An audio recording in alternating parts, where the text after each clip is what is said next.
Jadi selalu ada gloria, kemuliaan, gitu ya di KJ. Selalu saudara-saudara pernah menyanyikan Tuhan kasihanilah? Tadi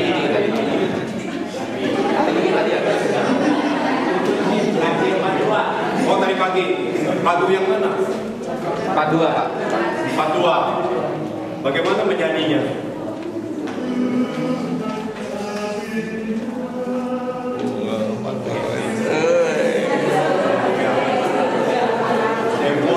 Temponya kira-kira sekian. Ya ada orang yang menyanyikan itu temponya cepat, nggak bagus ya. Saya pernah dengar orang Rusia menyanyikan itu lebih lambat daripada itu. Jadi cenderung lambat lagu ini. Jangan ada yang bukan. Ini bukan yang ini. Ya tapi seperti Bapak tadi kira-kira seperti itu. Pak Boro Pak.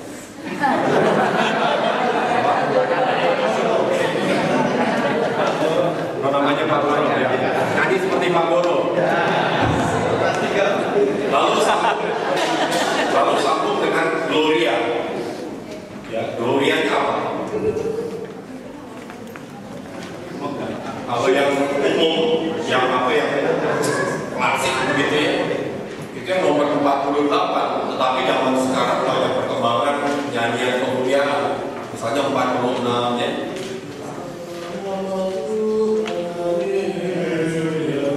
Itu bisa dinyanyikan, bisa juga nomor 47 ya.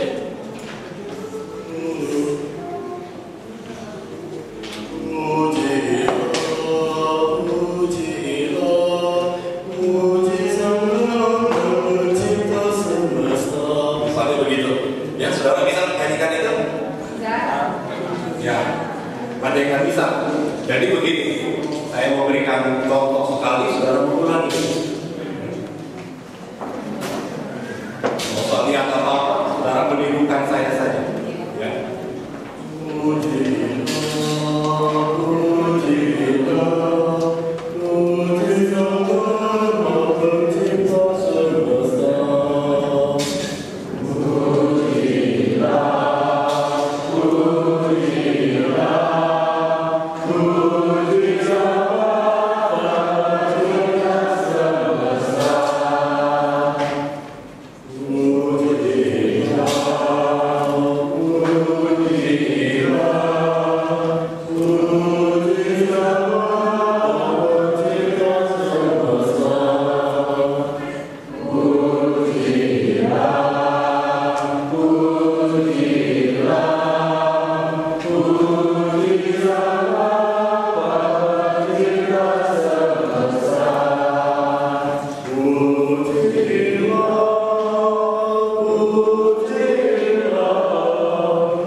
nyanyian itu bisa dibuat variasi. Bisa dibuat variasi dengan bersautan seperti itu. Nanti kita belajar lagi.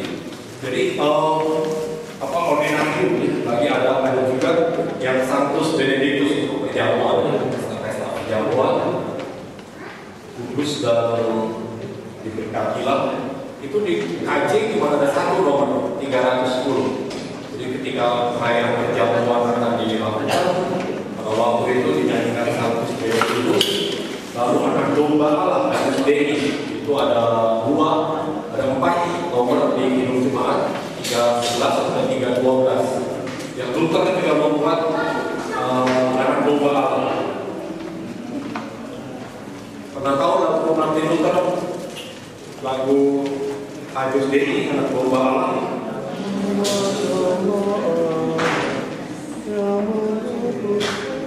Ya.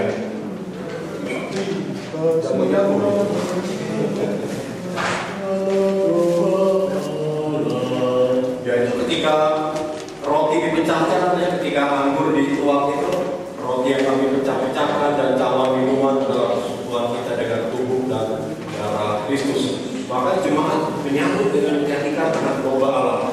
Lalu pendetanya sambil terus mengucapkan roti, cawan minuman, uang. Sudah selesai, nyanyinya belum selesai, nyanyi terus sampai selesai. Baru pembagian, distribusi ya, pembagian makanan untuk roti dan anggur itu komuni gitu ya. Jadi nyanyian itu menguatkan perayaan perjamuan kudus. Lalu ada doa Bapa kami. Nah, sayang sekali di KJ tidak ada doa Bapa kami, cuma ada penutup doa Bapa kami yang nomor 475. Jadi pernah memakai lagu ini? Pernah memakai lagu ini dalam perjamuan? Oh, makanya di mana? Setiap doa Bapa kami. Doa Bapa kami. Jadi misalnya orang menaikkan doa Bapa kami,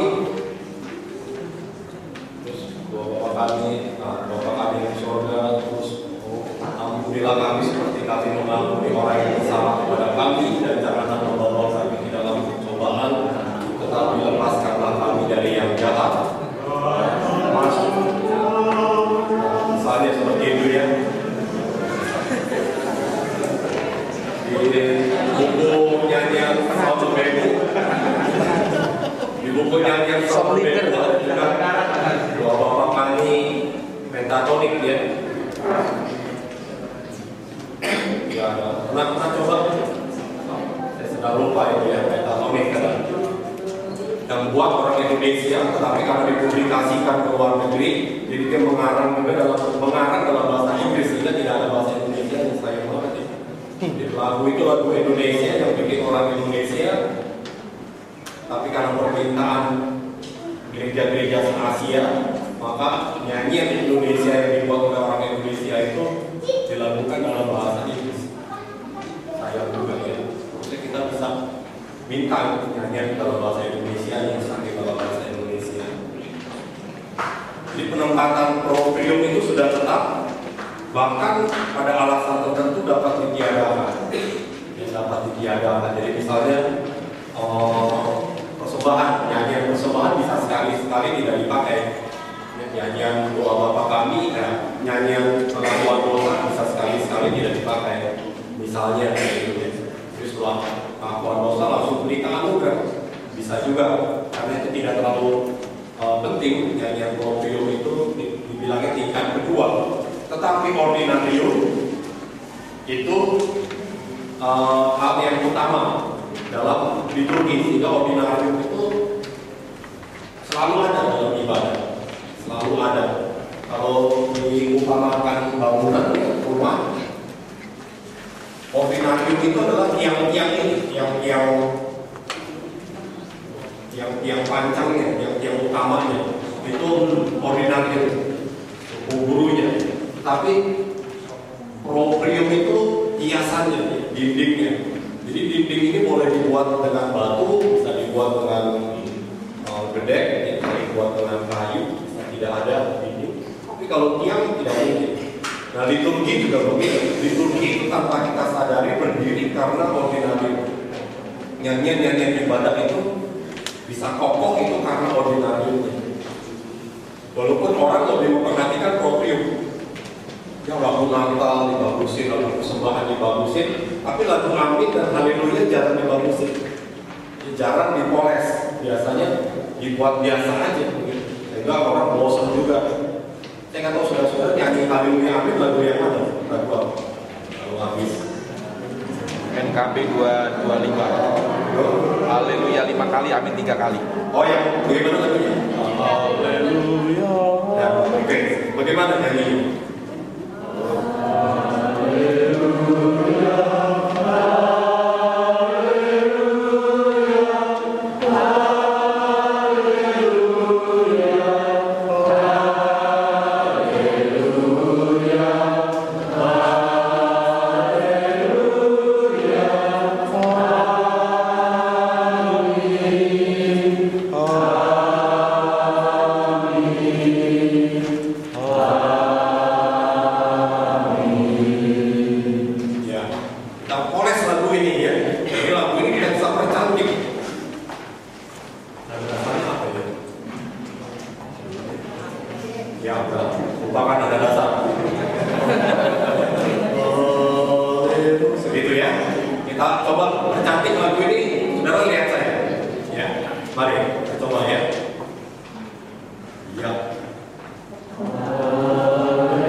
Dengan pola tahun liturgi dan kalender atau kalender gereja, nyanyian ordinarium dapat disusun sedemikian rupa sehingga tidak itu saja dan menambah kasana nyanyian jemaat bagi umat. Ya, jadi proprium itu nggak harus itu aja.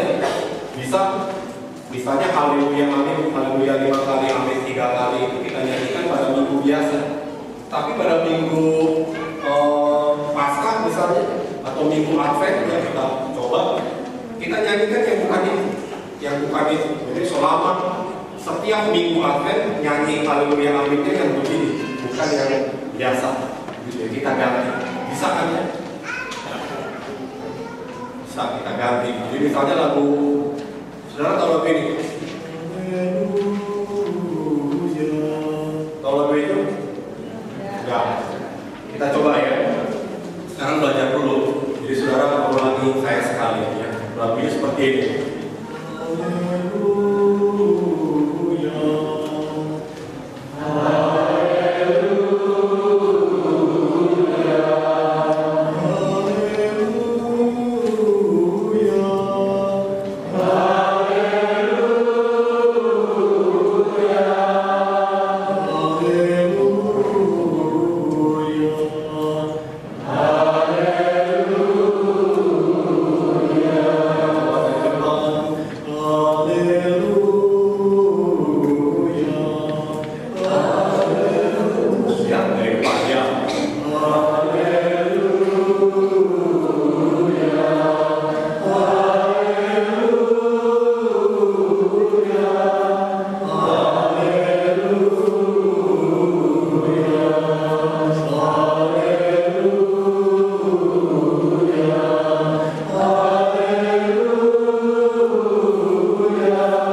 Haleluya.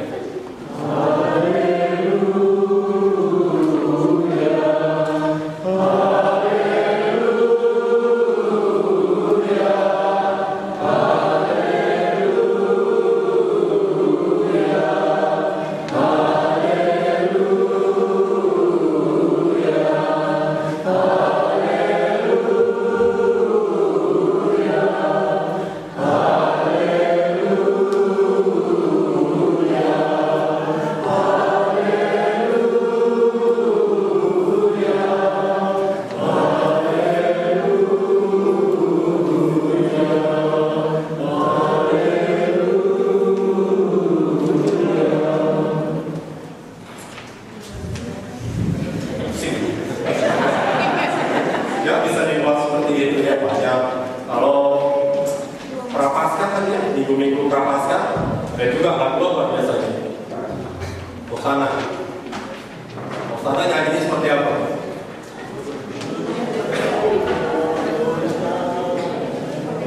Yang haleluya yang tadi, tapi biasanya kami hanya ganti kata-katanya. Jadi Hosana ya. Ya. Bukannya kurang kreatif ya.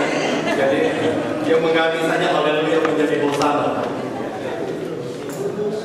Bisa juga kan kita memakai lagu Hosana ya. Jadi misalnya, saudara tahu lagu ini?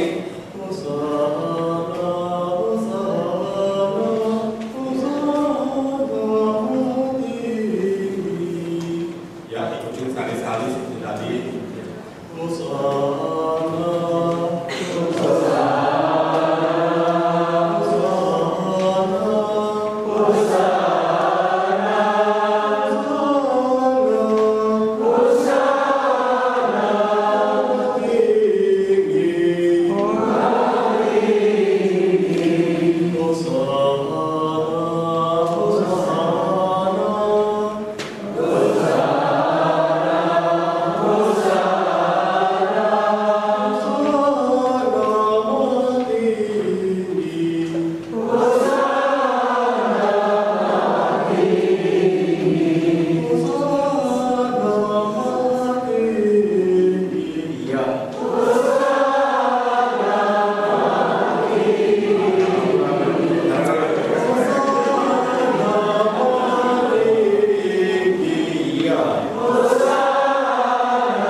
Selalu sama-sama ya. Mulainya mungkin bisa nggak sama-sama, bisa bagus juga sama-sama, tapi terakhir selalu sama-sama. Jadi itu bisa kita buat variasi untuk prapaskah misalnya untuk kalem. Jadi bagus ya. Mungkin akhir itu nggak pernah diperhatikan oleh gereja, nggak pernah banyak diperhatikan oleh yang lain. Nah, itu di situ apa itu tiang-tiang utama dalam bagi sebuah bangunan. Ya, ada yang mau bicara saudara-saudara sampai di sini. Sebelum masuk memilih nyanyian. bicara dulu. Ya Pak. Ya. Sebetulnya saya sejak lama kepingin untuk membuat kanon di tengah-tengah nyanyian jemaat, tetapi kesulitannya adalah membagi umat, misalnya kanon 4 suara, kemudian bagaimana secara teknis membagi umat menjadi 4. Ini padahal kan biasanya waktu persiapan ibadah kan singkat. Jadi intinya sederhana aja Pak, jangan terlalu rumit. Kalau 4 banyak, 3 juga banyak. Kecuali kalau kita menyanyi semua, tapi kalau jemaat umumnya 2. Ya, 2 itu paling mudah ya. Jadi sederhana dulu. Nanti kalau udah sangat kulino, sangat biasa dengan begini terus-terusan, oke, baru kita coba dengan 3 dengan 4. Jadi jangan kaget. Bisa juga laki perempuan 2. Ya tadi saya ambil mudahnya saja karena ada 2 ini. Tapi kalau suara laki dan perempuan sebetulnya bagus juga. Saya biasanya pakai laki dan perempuan. Jadi banyak laki, banyak perempuan. Kita coba laki dulu, kadang-kadang sulit. Bisa salah-salah gitu ya. Kita coba laki dulu ya, kalau salah ya. Laki iya, iya.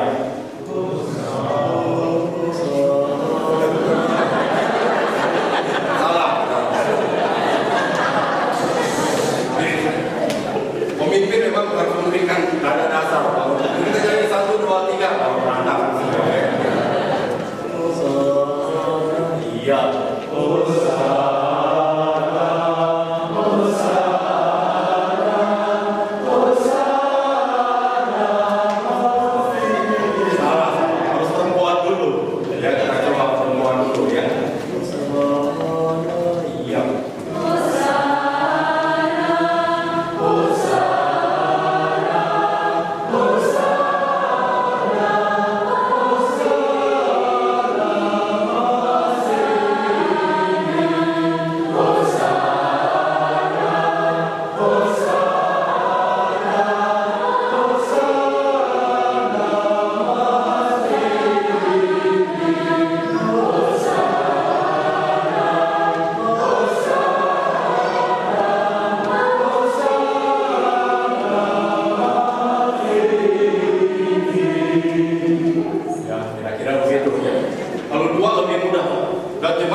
lanjutannya Pak. Apakah dengan begitu, dengan tadi kita melakukan ini dan bisa melakukan itu karena ada dirijen Pak Rasid.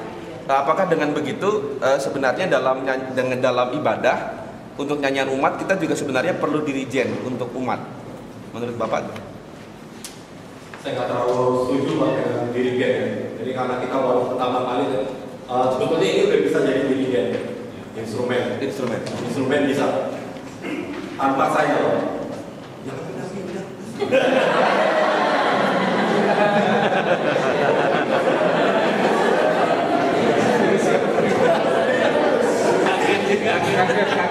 Kalau dirigen hanya menyanyikan biasa aja sebenarnya tanpa dirigen. Kecuali kalau mau melambat sedikit, mengurangi volume, gedein lagi, ya itu baru diperlukan. Tapi kalau enggak, bisa tanpa dirigen.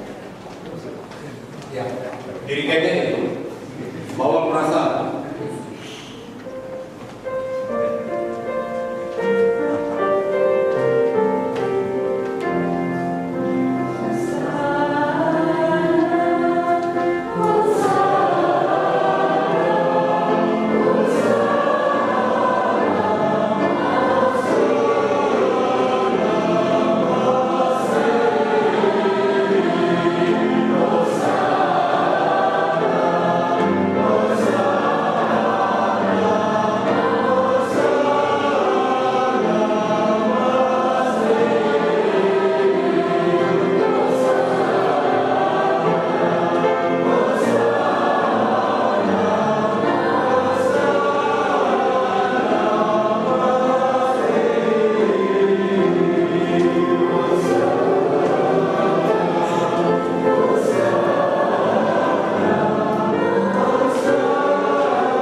Minimal itu bisa ya. Kita bukan ciptakan paduan suara. Enak bagus itu buat kalau tiga saya kira terlalu ramai juga ya.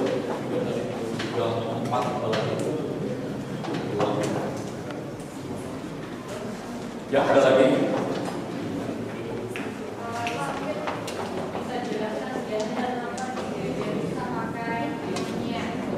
Oh iya, ya jadi sejarahnya itu dari awal emangnya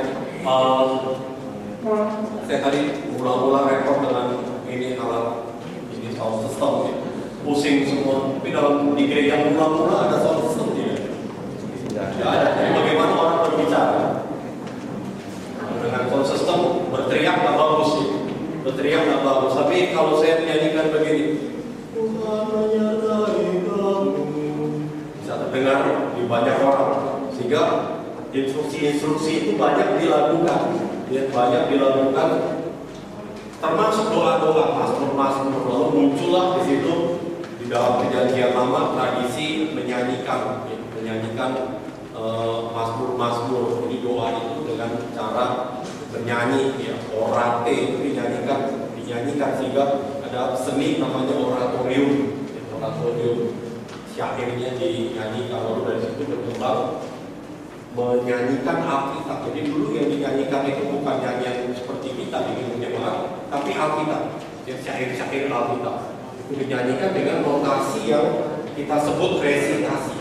Ya, resital itu artinya cerita. Resital itu cerita. Itu semua orang bisa menyanyikan ini. Orang yang nggak ngerti musik sama sekali bisa menyanyikan nada do. Nada do. Sampai sekarang kita masih warisi itu. Bisa. Tapi kalau dengan syair bagaimana? Bisa nyanyikan do. Tuhan adalah gembalaku. Bisa saudara-saudara menyanyikan itu? Do semua.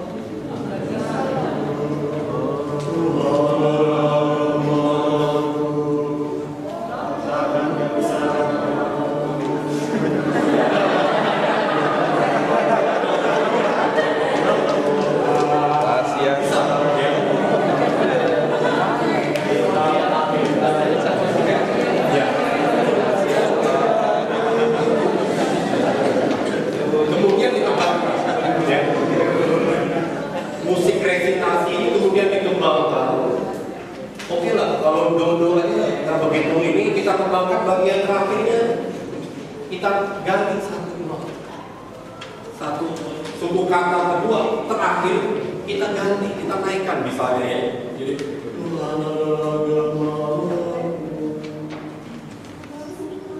berubah.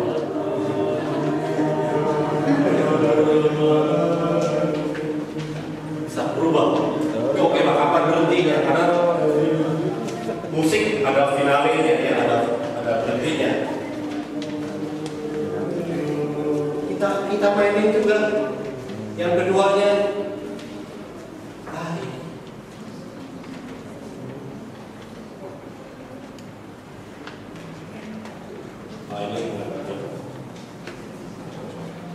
Kita ganti ke sol, ya turunnya ke sol, berhentinya. Jadi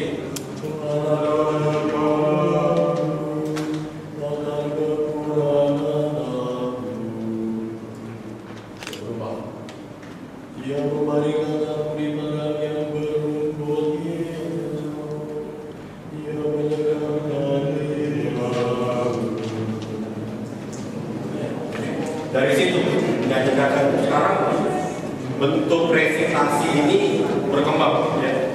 Ada yang mi ya.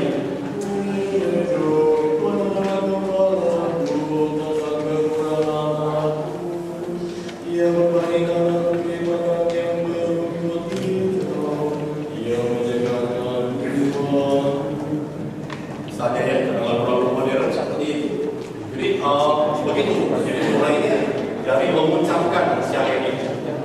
Itu berlangsung sampai sekitar 1000 tahun dalam sejarah gereja. 1000 tahun. Bayangkan gereja pulang-pulang itu selama 1000 tahun, beberapa generasi itu menyanyikannya model begini. Tidak ada syair lain yang boleh mengisi ibadah kecuali syair Alkitab. Jadi syairnya harus Alkitab. Dan syair bisa murni Alkitab kalau menyanyikannya seperti ini, resitasi. Kalau bukan resitasi nggak bisa syair Alkitab.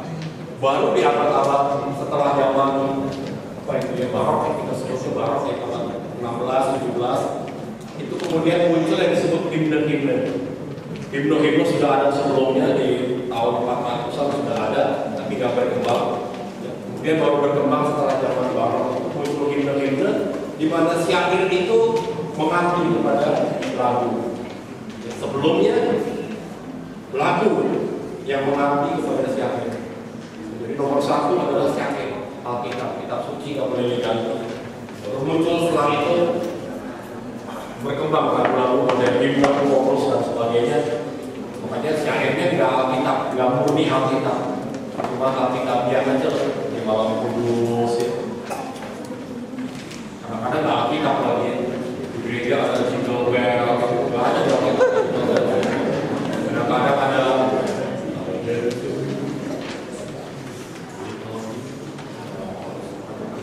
ada di Alkitab itu dia punya pacar berlaku sembuh juga itu laku itu Natal nggak ada pacarnya balik ke kasihnya jauh dari yang lain itu panjang ceritanya seperti itu ya sampai sekarang gereja Katolik biarlah dan Amerika masih melihat model resitasi dari Roma kemudian berdiri tapi intinya nyanyian adalah mengisahkan Alkitab. Jadi bahwa betul yang utama adalah menyaksikan atau memberitakan Kristus. Nyanyian itu harus mengabdi kepada Alkitab yang mengisahkan memberitakan Kristus. Sekarang kita mewarisi nyanyian dan semua ibadah di dunia ini memiliki nyanyian. Hanya gereja kemudian berkembang bukan hanya resitasi. Orang Buddha, orang Hindu, orang Islam pakai resitasi. Biara-biara menggunakan resitasi. Ya, sedikit lagi tentang memilih nyanyian. Jadi 3 hal tentang memilih nyanyian yaitu hari raya. Perhatikan hari raya, tata perayaan liturgi dan Alkitab. Ya, 3 hal itu. Lalu memahami tema ekumenis hari raya adalah syarat penyelenggara liturgi menyusun nyanyian. Apa beda nyanyian? Nyanyian kepala yang berdarah dinyanyikan waktu kapan? Jumat Agung. Jumat Agung, Paskah jangan lagi misalnya, ya. Nyanyi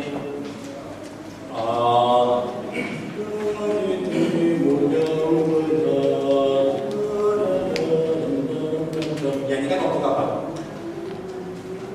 Nomor berapa itu? Sesudah Natal.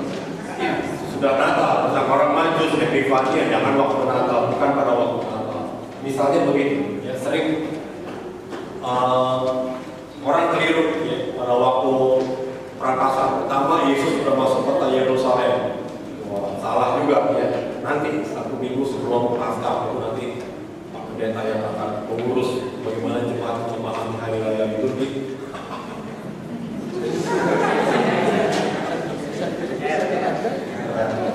Lalu tata perayaan liturgi. Dan ini penting ya. Kalau di luar hari raya, oke lah, hari raya kita sudah mendapat konsultasi dari pendeta, dari penatua, dari yang lain-lain, dari komisi ibadah. Tapi bagaimana dengan yang kecil-kecil tapi kita nggak sadar? Jadi nyanyian jemaat pertama kali perhatikan syairnya. Syair-syair sudah tiba saatnya berlabuh di pelabuhan abadi. Itu jangan ditaruh di depan. Dalam ibadah, jangan di depan ibadah. Taruh di bagian akhir nyanyian boleh, nyanyian akhir boleh. Ya, lagu kan ada lagu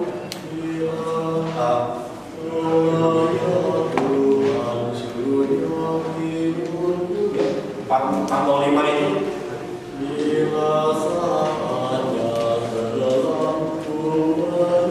nah itu tentang apa itu? Bila saatnya telah kemudian artinya apa? Meninggal. Mati. Ya kalau mati jangan di awal ibadah. Bagus mungkin di awal akhir. Yang pemutusan bisa, yang penutup boleh. Pagi dan malam. Lagu bagusnya dinyanyikan waktu kapan? Pagi. Awalnya kalau nyanyi kebagian malam juga jangan.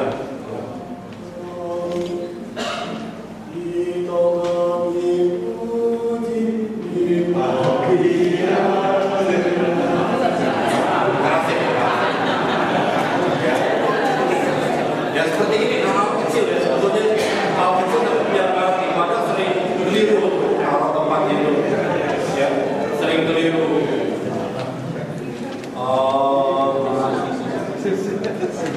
Tinggal serta udah punya malam atau pagi? Malam ya, tinggal serta jalan pagi. Misalnya begini, yang nggak apa-apa sih nyanyi itu pagi. Salah juga karena kenapa? Hidup juga kita ya. Kalau nanti, tapi artinya nggak logis. Ibadah itu kan perlu logika juga.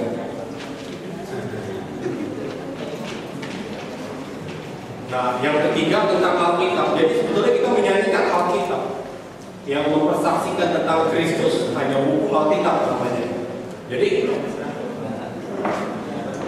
Alkitab memudahkan penyelenggara memilih nyanyian. Beberapa buku nyanyian menyediakan indeks naskah Alkitab. Jadi sekalipun ada publikasi di depan ini, tetapi dia nggak memadai. Saya mau menyanyi tentang Lukas 16. Gimana itu lagunya? Nah, untung cuma buku ini yang ada. Buku Mazmur dan Kidung gimana? Saudara-saudara nggak punya pasti. Karena saudara beli cuma Kidung jemaat saja ya. Di sini di belakang itu ada judul daftar ayat Alkitab. Jadi di sini untuk Kidung jemaat saudara bisa cari mau menyanyikan nyanyian dari Kejadian pasal 1 penciptaan. Lagunya nomor berapa aja di buku ini? Oh ada Kejadian 1. Jadi sama dengan bacaan pengkhotbah nanti. Sama dengan khotbah. Kita menyanyikan ini. Saudara punya lagu ini, dan buku ini Mazmur dan Kidung jemaat. Dan Pak sudah mau pakai Mazmur lagi ya? Itu kok Dikaji pakai Mazmur lagi nggak? Nggak pernah. Sama dengan dikali kita sama rusak ya sih ya. tahun 60-an, 70-an masih nyimak. Masih. GKC masih sampai 80-an saya kira. GKI udah 60-an udah nggak menyanyikan masuk lagi. Kalau bagus tuh ya, lagu-lagu masuk ini. Ada di sini masih yang masih menyimpan dalam memori nyanyian Masmur zaman dulu. Ada itu? Nggak ada satupun yang nempel lagu Masmur. Kalau nikah aja Pak. Kalau kawin Kalau aja. pas kawin aja tanganmu kamu angkat. Itu aja ya. Ingat karena kawin sih Pak ya. Kalau aku mati nggak ada ya.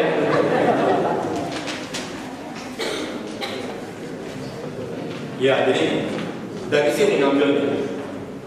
Ya orang nyanyikan Habakuk, nyanyian Habakuk di mana nih kita? Mau baca tentang Habakuk hari ini tapi nyanyiannya bukan nyambung. Nyanyian apa? Ada nyanyian Habakuk di sini. Sayur kubis Pak. Sayur kubis jatuh harga 333 ya. Sayur kubis jatuh. Itu khusus untuk akhir bulan itu Pak. Iya. Menyanyikan nyanyian ulangan di kebetulan lagu nomor 32. Ya. Ulangan gimana kita cari dengan susah, namun untung ada indeksnya. Di sini ada nyanyian nomor 73 ulangan. Jadi kita ulangan. Pernah nyanyikan lagu ini Hai Langit Pasanglah Telingamu? Belum pernah.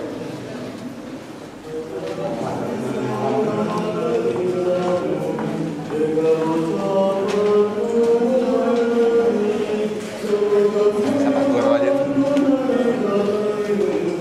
Coba Pak. Ya, misalnya begini. Ya, lalu yang juga perlu diperhatikan misalnya selain waktu lagi, lalu syair-syair yang menimbulkan permusuhan, kebencian, ya kurangi lah. Jadi ada lagu sekarang, dari dulu kita punya lagu lagu bahasa Kristen. Jangan kalau orang di Ambon itu menjadi semangat perang. Orang dulu kasus Ambon itu yang satu bilang Allahu Akbar, satu lagi menyanyikan bahasa Kristen. Jadi sama rusaknya jadi. Itu udah lama sebetulnya dalam sejarah, dalam liturgi sekarang pernah dipakai lagu-lagu itu. Udah dipakai. Ya udahlah, pernah jadi buku, nggak usah dinyanyikan. Saja.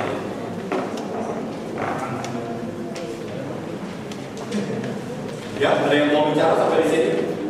Mau masuk ke bagian yang kedua lebih praktis.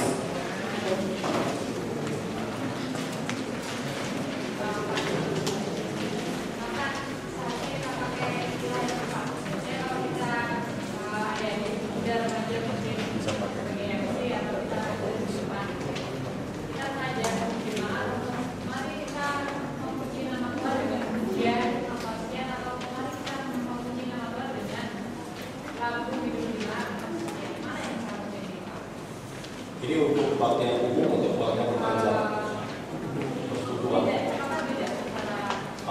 Beda sehingga tetapi lebih toleran.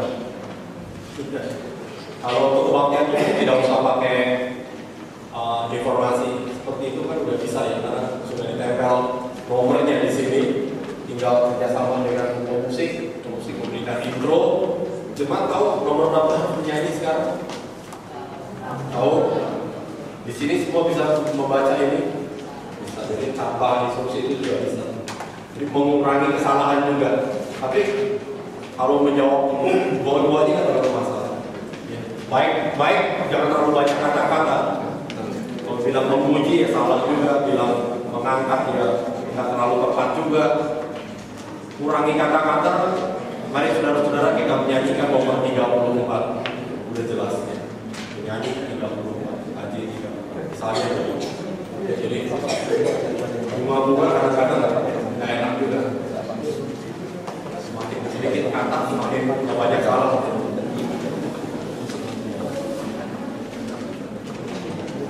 Ya, ada lagi yang mau bicara?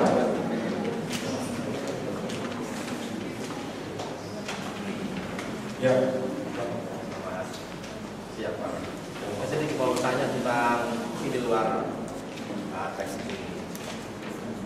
tentang TAIC. Bagaimana kita perlakuannya yang TAIC ini dan instrumen apakah yang harus kita ambil bagian dalam ibadah itu? Terima kasih. Ya, TAIC apa tadi melawan? Perlakuan. Perlakukan. Sebagai sahabat, lagu TAIC kan lagu baik ya, lagunya secara lagu bagus, secara syair juga bagus. Hanya penempatannya harus tahu TAIC itu untuk nyanyian harian, ibadah harian.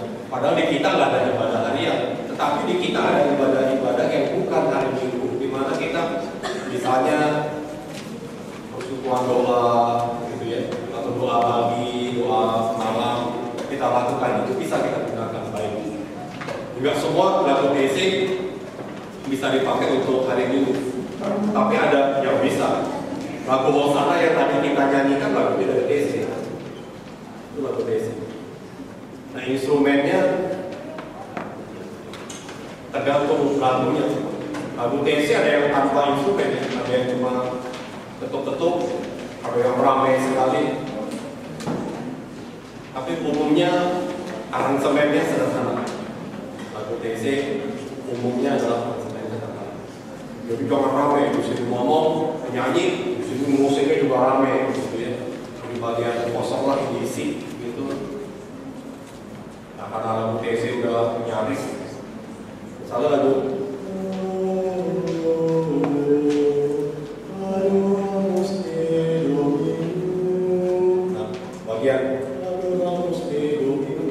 instrumennya nggak usah banyak, tapi itu panjangnya. Nah, bisa ngisi bagian-bagian 4 doang ya, untuk itu kita isi. Wah, itu cukup dengan harmonika atau dengan senandung saja misalnya sudah cukup. Jadi umumnya nyanyian Jumat itu sederhana, nggak ramai.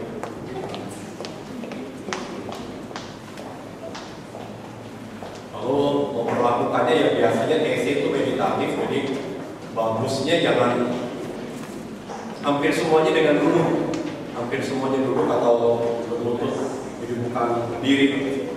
Termasuk lagu Haleluya, memuliakan lah. Di TAIC biasa orang melakukan itu dengan duduk, karena meditatif. Begitu kan maksudnya. Jadi PKJ, pakai PKJ di sini. Ya, PKJ kan ada TAIC 10 nomor di belakang ini.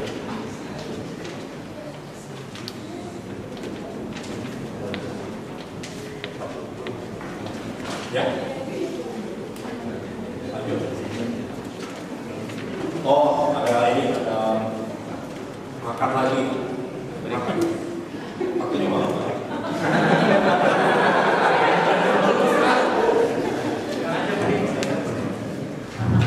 Bapak Ibu, kita akan break sejenak. Di bawah ada kopi, teh, dan snack